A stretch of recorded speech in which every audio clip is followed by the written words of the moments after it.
दिल की तन्हाई को ट्रेड यूनियन बना लेते हैं, दर्द जब हद से गुजर जाता है तो हम स्ट्राइक कर लेते हैं। ये शायरी थी इंडस्ट्रियलाइजेशन लेबर लॉ के कॉन्टेक्स्ट में, और आज इस दर्द की हम बात करने वाले हैं। इसको इंडस्ट्रियलाइजेशन लेबर लॉ की कॉन्टेक्स्ट में बोला जाता है ग्रीवांस। नाउ कई सारे ग्रीवांस रिड्रेसल मैकेनिज्म इंडिया में ऑलरेडी काम करते हैं in the context to various act. Specifically हम बात करें इंडस्ट्रियल डिस्प्यूट एक्ट की, और साथ के साथ इंडस्ट्रियल एम्प्लॉयमेंट स्टैंडिंग ऑर्डर 1946 की, और साथ के साथ ट्रेड यूनियन एक्ट जिसकी हम पहले बात कर चुके हैं हमारी इस सीरीज में।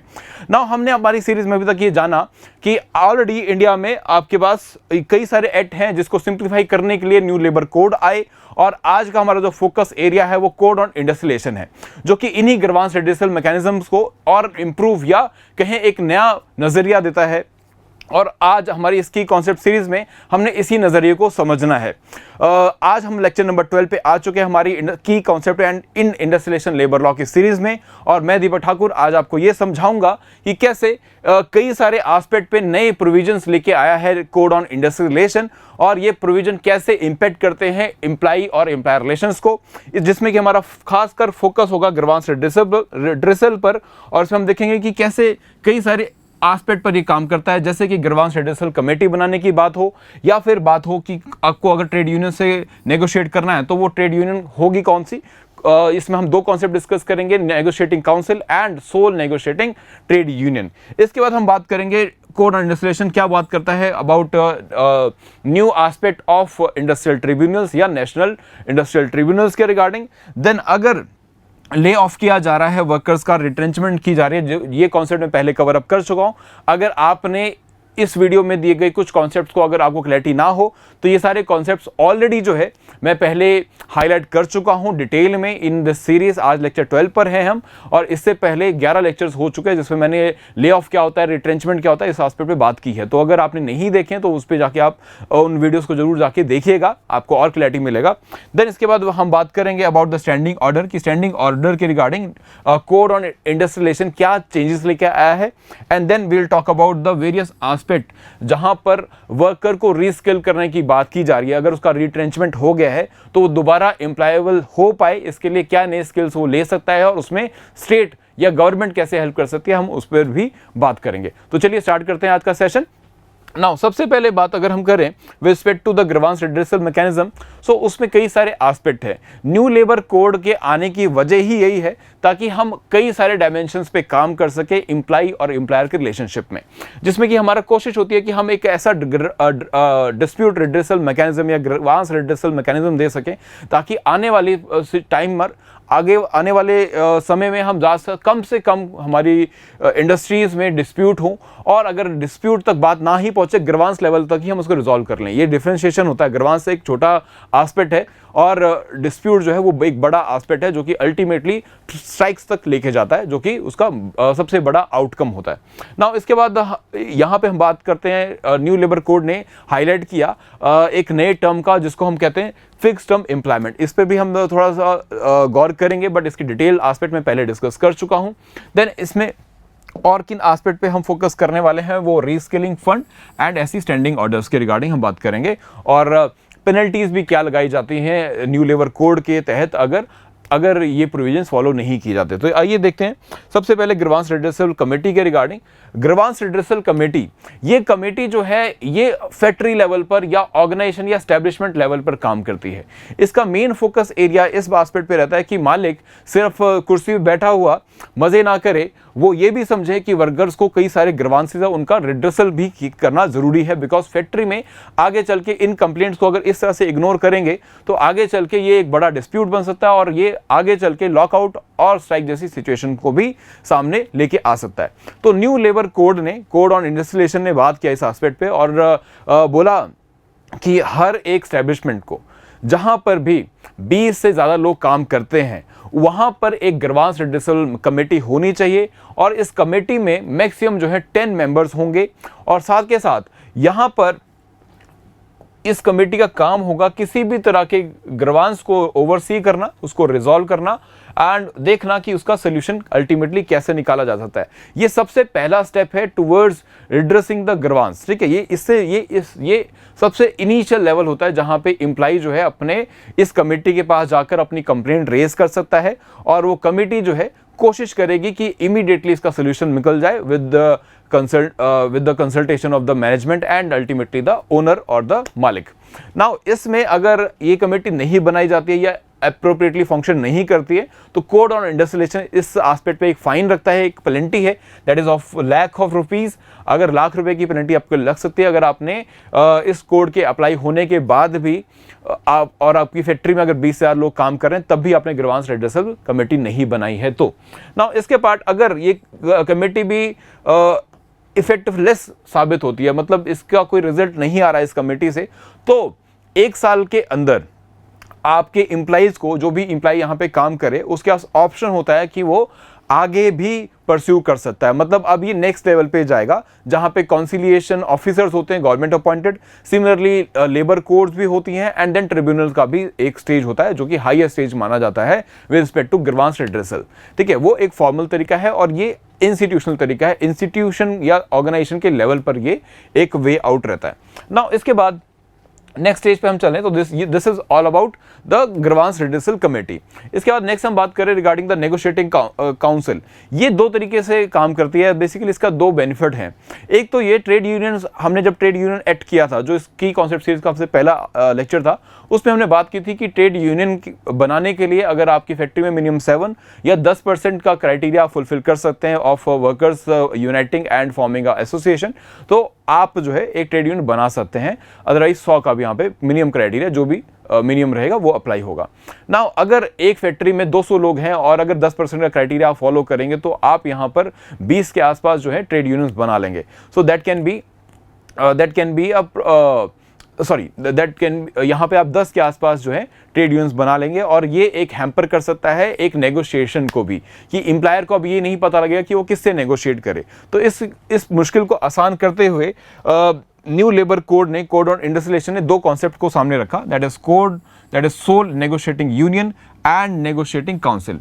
सोल नेगोशिएटिंग यूनियन का मतलब है जहां पर वर्कर्स की स्ट्रेंथ ट्रेड यूनियन में 51% से ज्यादा है, मतलब majority of the worker are with one specific trade union. ठीक है, जैसे मैंने आपको एग्जांपल दिया कि 200 वर्कर्स की अगर फैक्ट्री है तो यहां पर अगर उसको सपोर्ट करने वाले मान लेते हैं कि हमारे पास 102 से ज़्यादा हैं या फिर 105 लोग हैं, सो हम कहेंगे कि ये सोल नेगोशिएटिंग यूनियन है because majority of the workers are participant of this trade union. ठीक है, इसी की तरह अगर हम देखें तो हमारा जो एम्प्लॉयर है वो इसी से बात करेगा, उसको बाकी ट्रेड यूनियन से बात करने की रिक्वायरमेंट नहीं है बिकॉज ये मेजॉरिटी ऑफ द वर्कर्स को रिप्रेजेंट कर रही है। एम्प्लॉयर के लिए इजी हो गया कि इतने सारे यूनियन लीडर से अगर इंटरेक्ट करेगी तो उतनी ज़्यादा कॉम्प्लेक्सिटी होगी, resolution of that grievance is become difficult. So to ease it now he only need to interact with one person or negotiate with one person, that is the union leader or union president of that sole negotiating council, sole negotiating union.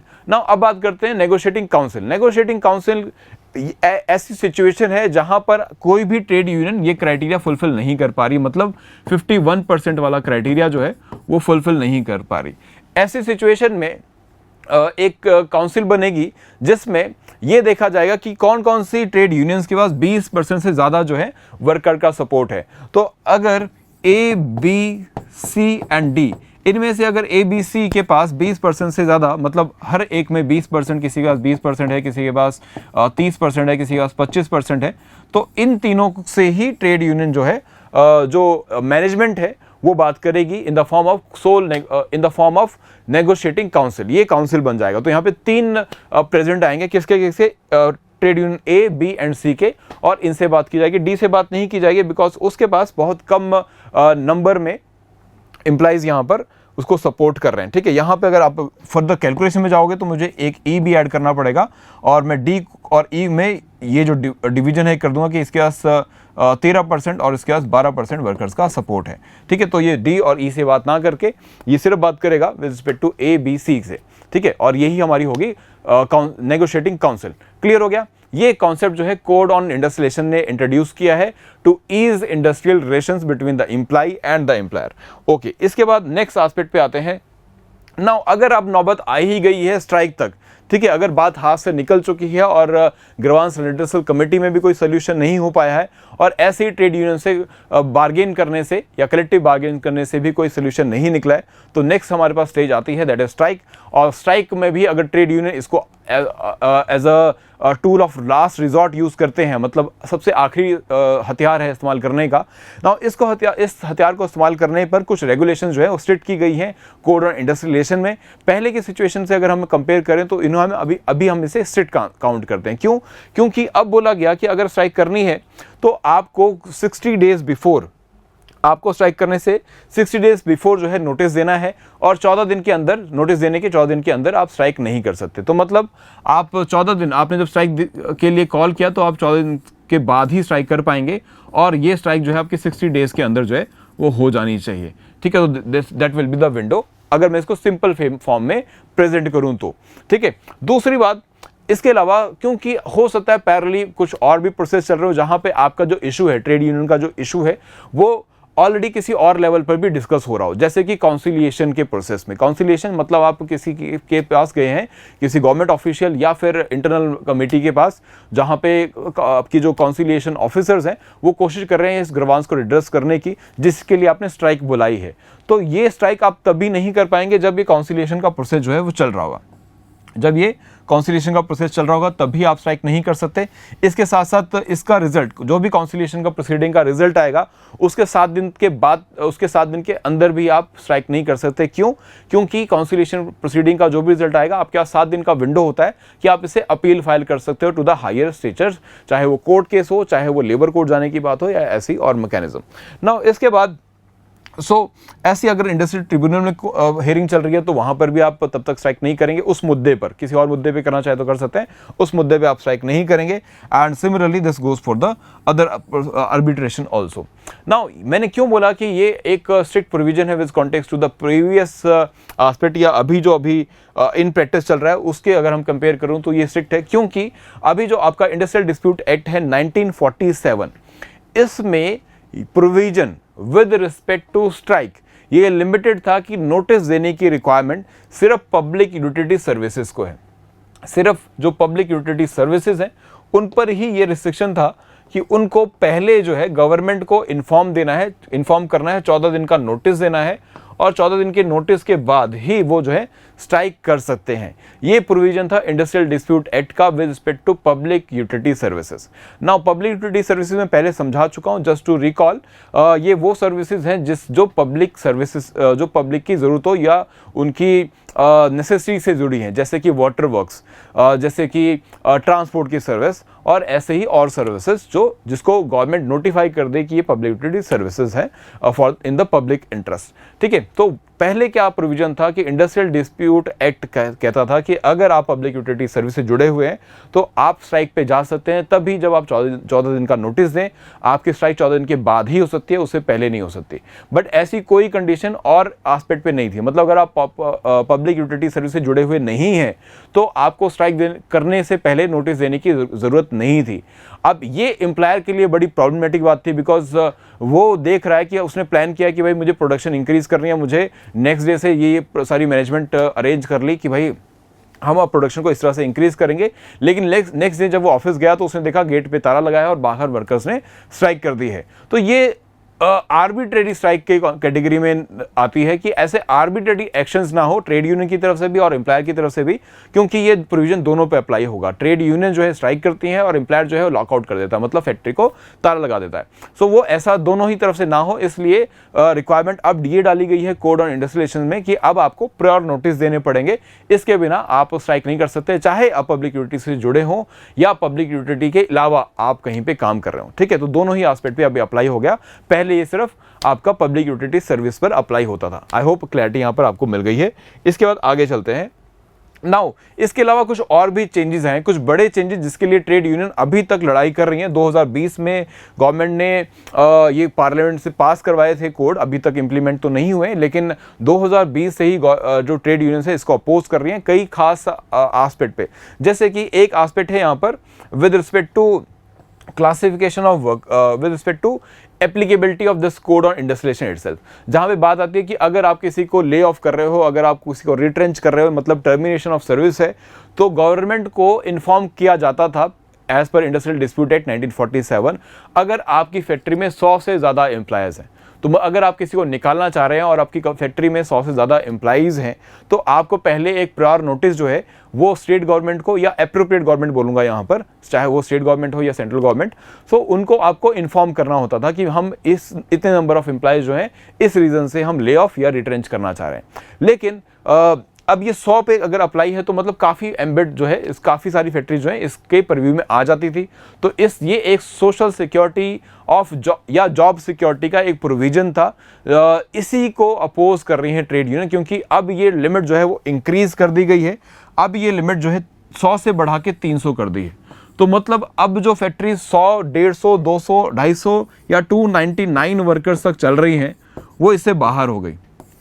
ठीक है, पहले ये सारी factory 100 से लेके 299 तक ये सारी भी इंक्लूड थी, तो अब ये सारी फैक्ट्री इस प्रीव्यू से बाहर हो गई। मतलब यहाँ पे जो वर्कर काम कर रहे हैं उनको अगर ले ऑफ या रिट्रेंच करना है एम्प्लॉयर को, तो उसे गवर्नमेंट की परमिशन की ज़रूरत नहीं है।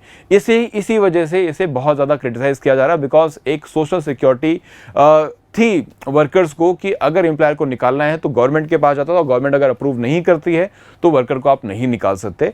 लेकिन अब ये जो सेफ गार्ड था वो निकाल लिया गया है और उसका लेवल जो है या उसका रेंज जो है वो इंक्रीज़ कर दिया 300 वर्कर्स पे।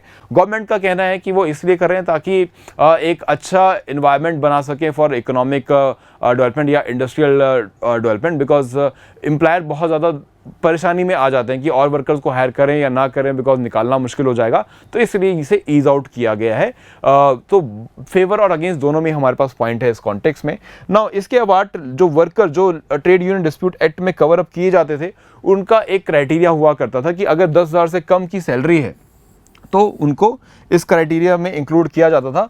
अब इस क्राइटेरिया को और भी इंक्रीज कर दिया गया है। अब इसे इंक्रीज करते हुए now new provision is about कि अब ये क्राइटेरिया जो है वो 18,000 पे लेके आया जा चुका है। मतलब अगर आप मैनेजरियल या एडमिनिस्ट्रेटिव कैपेसिटी पे भी काम करें, सुपरवाइजर का भी आपको पोजीशन अगर डेजिग्नेशन मिला हुआ है, लेकिन आपकी सैलरी जो है 18,000 से कम है, तो आप इंडस्ट्रियल डिस्प्यूट एक्ट के हिसाब से वर्कर्स को मिलने वाले बेनिफिट या वर्कर्स को मिलने वाला जो ग्रीवांस रिड्रेसल का मैकेनिज्म है उसका फ़ायदा उठा सकते हैं। पहले ये 10,000 की लिमिट पर ही एप्लीकेबल था, ताकि जो कमज़ोर तबका है वर्कर्स का उसको सेफ गार्ड किया जा सके। अब इस लिमिट को इंक्रीज़ किया गया है, बिकॉज कई सारे वर्कर्स की अब सैलरी या स्पेसिफिकली जो काम करते हैं एज अ सुपरवाइज़र या मैनेजर, बट सैलरी बहुत कम है। हो सकता है वो फ्लोर लेवल पे, मतलब जहाँ पे फैक्ट्री ऑपरेट हो रही है, जहाँ पे मशीन लगी है, वहाँ पर उसका सुपरवाइज़र हो। अगर एम्प्लॉय जो है 16,000 कमा रहा है या 12,000 कमा रहा है, तो एम्प्लॉयर अगर वर्कर या लेबर अगर 12,000 के आसपास कमा रहा है या 8-9 हज़ार रुपये कमा रहा है, तो पहले वो कवर होता था, और सुपरवाइज़र जो हो सकता है 12,000 18,000 कमा रहा है वो कवर नहीं होता था। तो अब उन्हें भी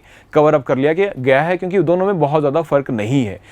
it is basically to expand the ambit of the protection to the employees. ठीक है, ओके, आगे बढ़ते। नाउ इसके बाद इंडस्ट्रियल ट्रिब्यूनल्स की बात भी की गई है।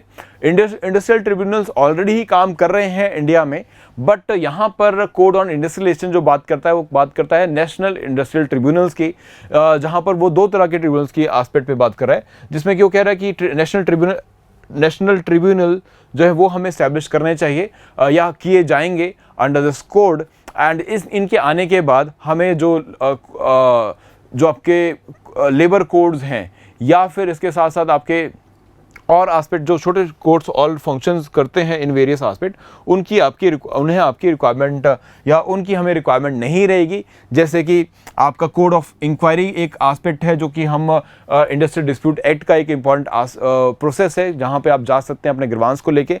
ऐसे ही labour codes and board on conciliation ये सभी काम करते हैं। तो बोला ये जा रहा है कि इनकी अभी ज़रूरत आपको नहीं रहेगी, क्योंकि अब सिंप्लीफाई करने की कोशिश की जा रही है। नेशनल लेवल पे एक ही सिस्टम अप्लाई किया जाएगा, जहाँ पे आपके पास एक नेशनल इंडस्ट्रियल ट्रिब्यूनल हो और वही सारे आपके डिस्प्यूट जो है वो एड्रेस कर सके।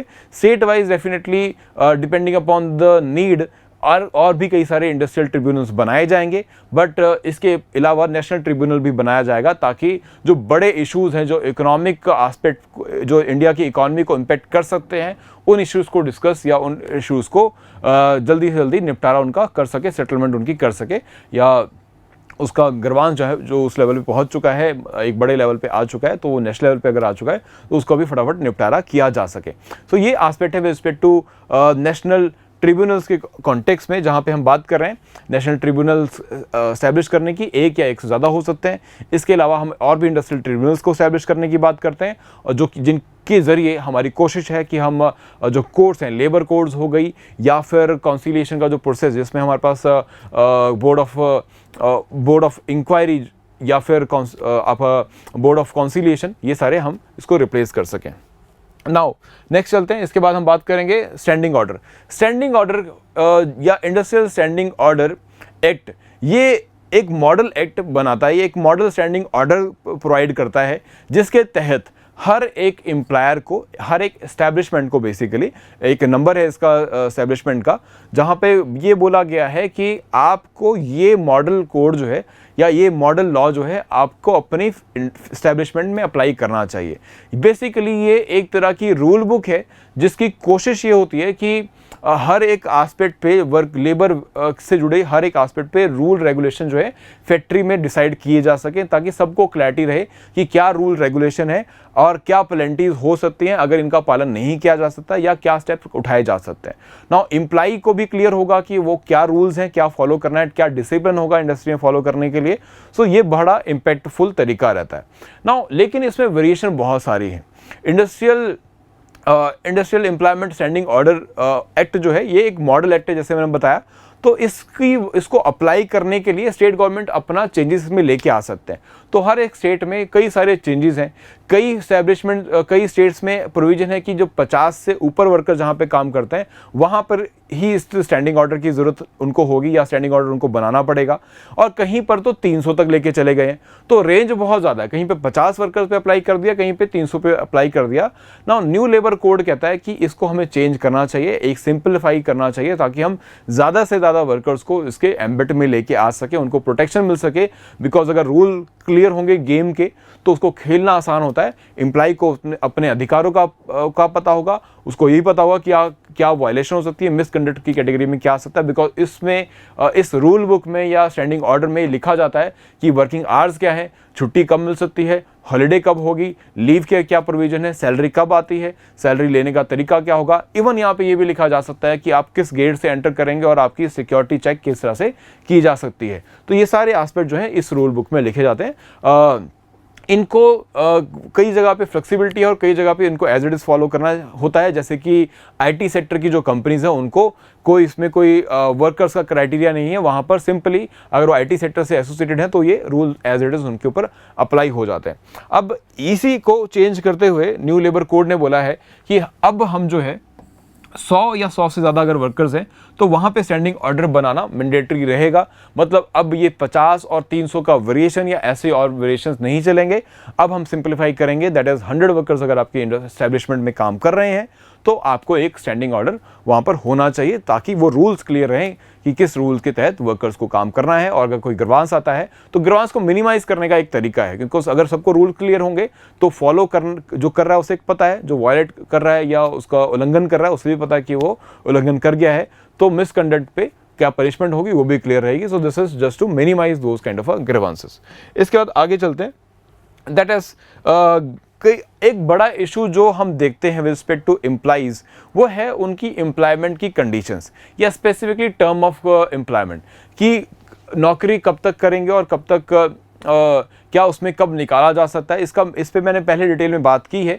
मैं बात कर रहा हूँ फिक्स टर्म एम्प्लॉयमेंट की। फिक्स टर्म एम्प्लॉयमेंट एक ऐसा न्यू कॉन्सेप्ट है जो कि काफ़ी ज़्यादा फॉलो भी किया जा रहा है, जहाँ पे आप परमानेंटली भी हायर नहीं किए जाते और टेम्परेरी भी हायर नहीं किए जाते। आप एक पीरियड के लिए हायर किए जाते हैं कि 3 साल 5 साल के लिए आपको हायर किया गया है और कॉन्ट्रैक्ट में लिख के बताया गया है कि आप 3 साल के लिए हायर किए जा रहे हैं, आप 5 साल के लिए हायर किए जा रहे हैं।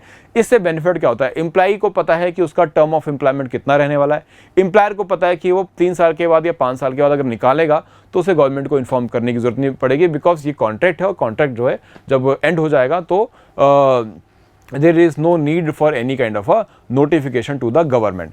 ठीक है, नाउ अब इसमें सोशल सिक्योरिटी के बेनिफिट भी कई सारे मिल जाते हैं एम्प्लॉय को, बिकॉज जो फिक्स टर्म एम्प्लॉयमेंट का आस्पेक्ट जो कोड ऑन इंडस्ट्रियल रिलेशंस पे कहता है, वो ये कहता है कि जो आप बेनिफिट एक परमानेंट एम्प्लॉय को देते हैं, वो सारे बेनिफिट जो हैं आप इस फिक्स टर्म एम्प्लॉयमेंट वाले को भी देंगे। इससे एक बेनिफिट आपको मिल गया कि आपको कई सारी सोशल सिक्योरिटी बेनिफिट मिल जाएगी। सो मच सो कि आपको ग्रेचुटी, जो कि मोस्ट ऑफ द टाइम हम जोड़ते हैं रिटायरमेंट के साथ, कि रिटायरमेंट भी मिलता है when you have serve the company for 20, 25, 30 years, तब आपको मिलेगा। लेकिन यहाँ पर बोला गया है कि अगर कोई 1 साल भी काम कर ले as fix term employer, fix term employee, तो वो एलिजिबल हो जाता है ग्रेचुटी के लिए भी। तो इस तरह के कई सारे बेनिफिट जो हैं वो मिल जाते हैं आपको अंडर दिस न्यू कोड।